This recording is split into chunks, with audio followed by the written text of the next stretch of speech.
Chairman, ladies and gentlemen, in my opinion, an AB8 is the most difficult speech to evaluate, as everyone's idea of humour is very, very different. What makes one person laugh and hold their sides, another will not even crack their face.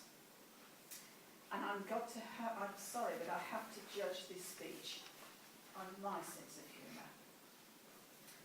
So let's look at Roy's speech. The speech was peppered with a lot of gentle humour. There was the tomato in the fruit salad. There was a thing about George Washington and the mother of the tree.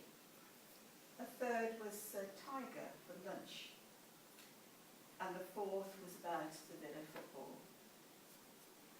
And although I enjoyed the speech very much, in my opinion, I think that this was a rather serious speech with some humour, rather than a humorous speech with some seriousness.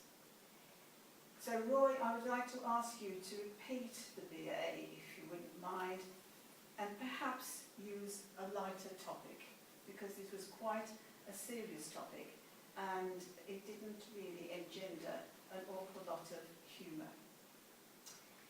But having said that about the speech itself, I would like to go on to all the other aspects of the speech.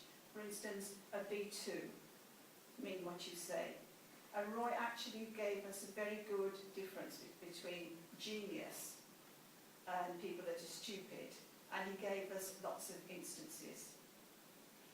The speech construction, which is always very, very good, was to ask a question, and he waited and gave a pause. There was a beginning, and there was a middle, and there was an end. The use of gestures were very good. There was hand gestures, talking about the tiger in the jungle, and he walked back from the lectern, which is another thing that a lot of people don't do. They grip to it like I am right this very moment. And he looked around. Roy's voice, you could hear him plainly at the back, and I'm sure everybody else could.